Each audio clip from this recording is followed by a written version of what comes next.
दिल्ली नगर निगम उपचुनाव के लिए वोटिंग होनी है। आज 12 वार्डों में उपचुनाव के लिए मतदान जारी है। शाम 5:30 बजे तक ये वोट डाले जाएंगे।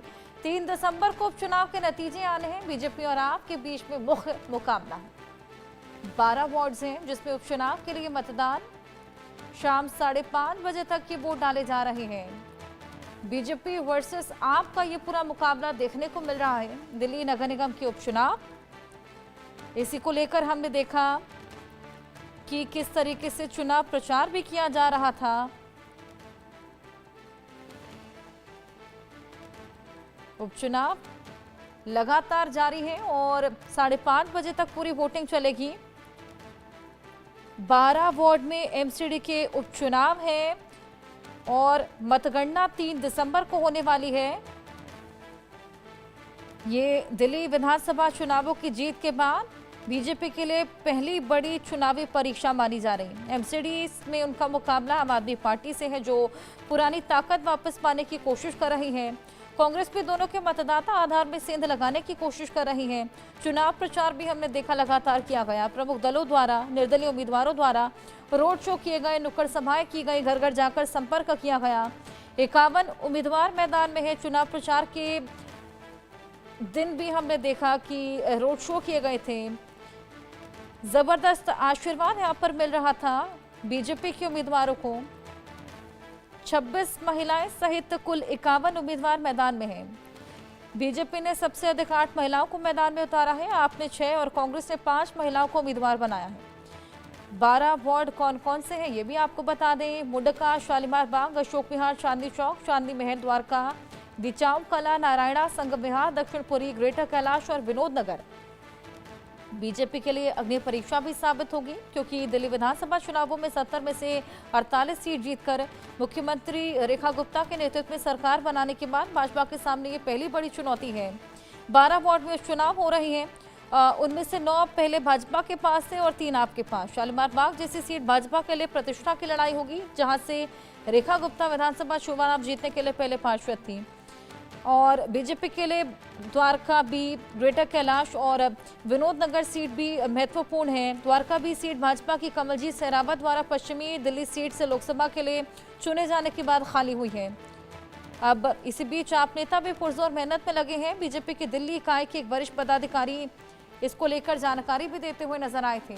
भावना हमारी सहयोगी हमारे साथ जुड़ गई हैं और जानकारी लेंगे। भावना, 12 वार्डों में उपचुनाव हो रहे हैं और किस तरीके से वोटिंग की प्रक्रिया देखने को मिल रही है, क्योंकि बीजेपी और आपके बीच में मुख्य मुकाबला है।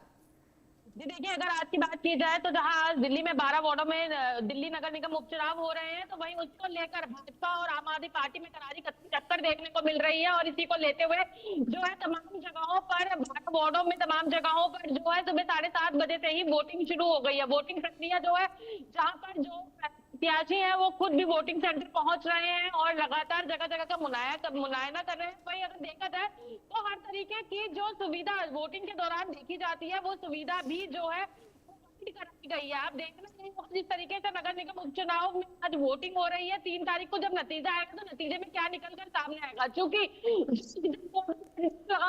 ना तमाम जगहों पर नियमों का उल्लंघन भी करते हुए पाए गए थे। वहीं शालीमार बाग विधानसभा की बात की जाए तो शालीमार बाग विधानसभा आज के उपचुनाव में बहुत महत्व रखती है, क्योंकि दिल्ली की मुख्यमंत्री रेखा गुप्ता की विधानसभा है और कहीं ना कहीं उन्हीं की दिल्ली की मुख्यमंत्री रेखा गुप्ता पहले वहां से निगम पार्षद रह चुकी है। अब उन्हीं के चुनावी मैदान में जिस तरीके से भाजपा और आम आदमी पार्टी के कैंडिडेट में करारी टक्कर देखने को मिल रही है, तो देखना ये होगा कि आखिरकार नतीजा निकल के क्या सामने आता है। क्या एक बार फिर से शालीमार बाग बी विधानसभा जो वार्ड है उस वार्ड पर भाजपा का ही कब्जा होता है, या फिर इस बार आम आदमी पार्टी जो है अपना परचम लगाती है। चूंकि देखा जाए तो कहीं ना कहीं पिछले 2 सालों से वहां पर दिल्ली की मुख्यमंत्री रेखा गुप्ता जो है निगम पार्षद थी, और वही अब उस समय के दौरान कार्यकाल की बात की जाए तो साफ तौर पर शालीमार बाग की जनता का कहना है कि कोई खास काम जो है वहां पर नहीं किया गया है। केवल अपने ही एरिया में जो है काम किया गया है। तो तमाम तरीके की शिकायतें लोगों की जरूर सामने आ रही है, लेकिन अब देखना ये होगा कि आखिरकार इस नगर निगम चुनाव में क्या नतीजा निकलकर सामने आता है। 12 वार्डों पे जो होने वाले चुनाव है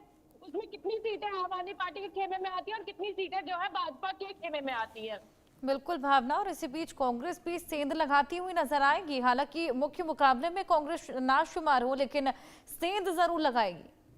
जी जरूर, देखिए कहीं ना कहीं अगर देखा जाए तो आम आदमी पार्टी, भाजपा और कांग्रेस तीनों ही इस चुनावी मैदान में उतरे हुए हैं। लगभग चौवन प्रत्याशी जो है इस चुनावी मैदान में उतरे हुए हैं। तो कहीं ना कहीं कांग्रेस जो है पूरी तेल लगाने की कोशिश तो कर रही है, कांग्रेस भी अपने प्रचार में लाने की कोशिश तो कर रही है, क्योंकि चुनाव प्रचार के दौरान देखा गया कि लगातार सभी जो बड़े बड़े नेता हैं तो वो इस प्रचार में उतरे जरूर हुए थे, लेकिन अब देखना यही होगा जहां करारी टक्कर आम आदमी पार्टी और भाजपा की देखी जा रही है, वही कांग्रेस अपना कितना पैर बता सकती है, कितनी सीटें जो है कांग्रेस के खेमे में आती हैं। लेकिन ये कहा जा सकता है कि कहीं ना कहीं ये होने वाला उपचुनाव आम आदमी पार्टी और भाजपा के बीच जो है करारी टकरार देखने को मिलेगी, क्योंकि चुनाव प्रचार प्रसार के दौरान भी देखा गया था कि जब प्रचार प्रसार हो रहा है तो आम आदमी पार्टी एक दूसरे के सामने होती नजर आएगी, कई जगहों पर झगड़े भी बिल्कुल, चुनाव कार्यकर्ताओं के प्रचार बीच भी में हमने झगड़े भी देखा होते कि हुए खासा नजर आते हैं। देखने को मिला था, चाहे बीजेपी की ओर से हो, आपकी ओर से हो, और तमाम रोड शोज की